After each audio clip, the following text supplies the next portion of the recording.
Has Russia lost Azerbaijan? For decades, the two countries have managed a cautious, calculated relationship built on history, geography, economic ties, and even necessity. But that dynamic appears to be collapsing. A series of events has pushed what was once a pragmatic partnership into open confrontation. What started as quiet tension has now escalated into a full-blown diplomatic crisis with potentially serious consequences, not just for the South Caucasus, but for broader regional and international security. So, how did the relationship evolve? What went wrong? And is there any way to repair the damage? Hello and welcome. I'm James Ker-Lindsay, and here I take an informed look at international relations, conflict, and security. In the world of diplomacy, relationships between states can deteriorate for many reasons. Sometimes it's slow and subtle, resulting from shifts in strategic interests or changes in domestic politics. At other times, it's sudden. A single incident or provocation can set off a chain reaction. More often, though, it's a combination of both, a gradual erosion of trust that's eventually tipped over the edge by a triggering event. And when that happens, even long-standing partnerships can unravel quickly. The recent breakdown between Russia and Azerbaijan is a perfect example of how fragile international relationships can be, even when they appear stable on the surface. For many years, the two neighbours maintained pragmatic, if occasionally uneasy, ties. But since late 2024, relations have taken a dramatic turn for the worse. What had once been a careful balancing act has collapsed into mistrust, retaliation, and escalating confrontation. And the implications could be far-reaching. Lying in the South Caucasus, the Republic of Azerbaijan is one of 14 countries that neighbour the Russian Federation. Altogether, the countries share a 340-kilometre or 210-mile land border, as well as a maritime boundary in the Caspian Sea. In terms of size and population, Russia dwarfs Azerbaijan, standing at 17.1 million square kilometres or 6.6 million square miles and 140 million inhabitants, to Azerbaijan's 87,000 square kilometres or 33,500 square miles and a population of 10 million. To understand the current tensions, we need to step back and explore the broader context, how the Russia-Azerbaijan relationship emerged and evolved over time. Our story begins in the 19th century, when what is now Azerbaijan was part of Persia.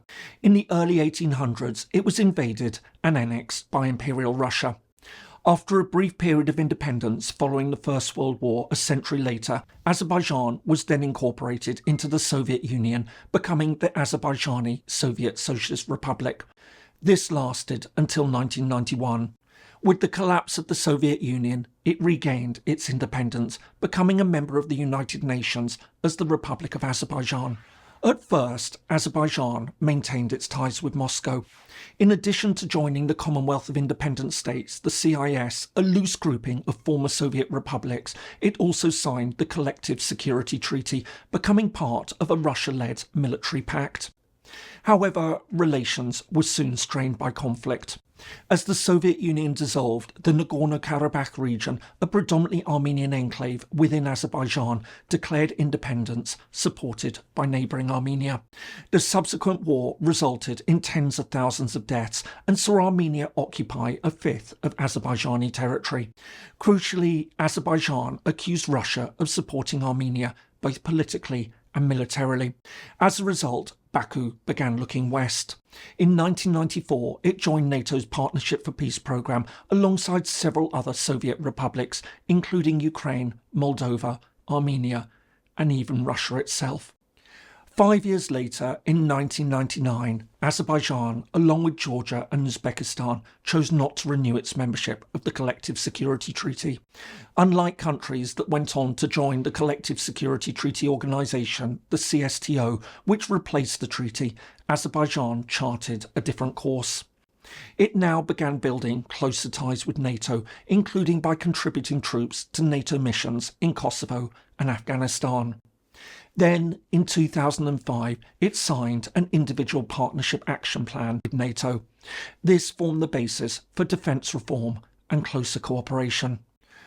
But all the while, despite moving closer to NATO, Azerbaijan nevertheless pursued a policy of strategic balancing. While deepening its ties with the West, it couldn't afford to alienate Moscow entirely. Russia remained a central player in efforts to resolve the Nagorno-Karabakh conflict. Additionally, many Azerbaijanis lived and worked in Russia, sending back remittances that were vital for families at home.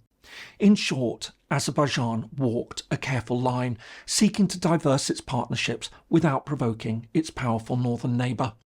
This balancing approach was formalised in 2011 when Azerbaijan joined the non-aligned movement. To observers, it was a clear signal that Baku intended to maintain strategic independence rather than fully aligning with any one bloc. Indeed, in the years that followed, Azerbaijan became a major player in the group, holding the chair of the NAM from 2019 to 2023. Despite occasional friction between the two countries, the overall relationship between Russia and Azerbaijan remained relatively stable. That was until the outbreak of the Second Nagorno-Karabakh War in 2020. In September that year, Azerbaijan launched a military offensive to retake territory held by Armenian forces since the early 1990s. In the end, the conflict lasted just 6 weeks and ended in a decisive Azerbaijani victory, aided in no small part by Turkey, which supplied advanced military technology and operational support. Crucially, though, Russia, despite its alliance with Armenia through the CSTO, chose not to intervene militarily. Instead, in what was widely seen as a calculated move by the Kremlin, it brokered a ceasefire agreement which included the deployment of Russian peacekeepers to the region. This would be a hugely important decision.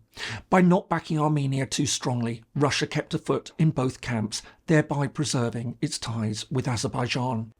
As a result, in the years that followed, the two autocratic presidents, Vladimir Putin and Ilham Aliyev, appeared to develop a cordial, even cooperative, personal relationship. However, things weren't quite as they seemed.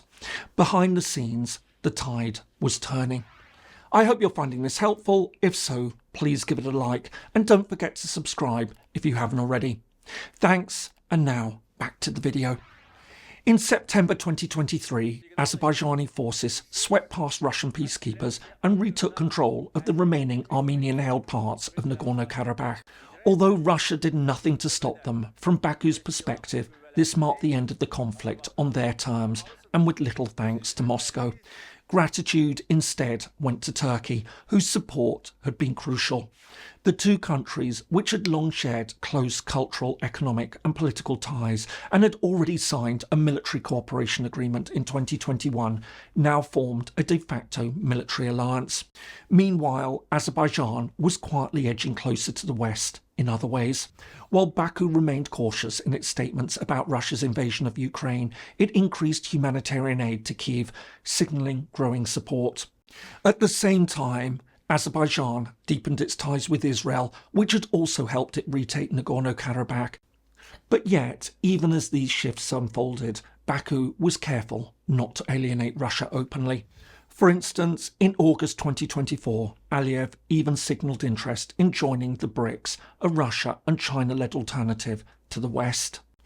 To observers, the message appeared clear. Azerbaijan still valued its relationship with Moscow. But then came the breaking point. In December 2024, an Azerbaijani passenger plane crashed in Kazakhstan, reportedly after being shot down by a Russian missile fired as it flew over southern Russia. But while President Putin issued a formal apology, the Kremlin refused to take responsibility or offer compensation. Since then, there's been a dramatic deterioration in ties. In June 2025, Russian police in Yekaterinburg detained dozens of ethnic Azerbaijanis, with at least 2 then dying in custody. Condemning the arrests as ethnically motivated violence, Baku now cancelled a number of scheduled bilateral meetings. Days later, Azerbaijani authorities raided the offices of Sputnik Azerbaijan, a Russian media outlet, and arrested several Russian nationals on criminal charges, including cybercrime and drug trafficking. At this stage, relations between Baku and Moscow have collapsed. The trust that had sustained years of pragmatic cooperation is gone. Azerbaijan now sees Russia as a hostile and unreliable actor. Meanwhile, Russia, for its part, views Azerbaijan's retaliatory actions as an affront to its authority and regional influence. What had once been a careful balancing act between East and West has now unravelled into open confrontation and mutual suspicion. So, where does this leave us? At this stage, the critical question is whether this rupture is permanent or if there's still a path back to cooperation. On the one hand, Azerbaijan has long pursued a pragmatic foreign policy that's balanced the needs and interests of various actors. Notwithstanding recent strains with Moscow as well as with Tehran, Baku has traditionally pursued working relationships with Russia, the West, Turkey and Iran, never fully aligning with one side. In this sense, despite the current hostility, Baku may eventually find it useful to re-establish limited cooperation with Moscow. On the other hand, this may well be the beginning of a more fundamental strategic realignment. If Russia continues to refuse to accept full responsibility for the downing of the aircraft, or if it acts in ways that reinforce a perception of imperial arrogance and disregard for Azerbaijani sovereignty, the damage may well become irreparable. In that case, Azerbaijan may continue to deepen its ties with Turkey, NATO and the United States, moving further out of Moscow's orbit. Indeed, with Aliyev and Turkish President Recep Tayyip Erdogan seemingly enjoying a genuinely close relationship, there's growing talk that Turkey may even establish a military base in Azerbaijan. But for now, the situation between Russia and Azerbaijan is deeply strained. But it's not necessarily beyond repair.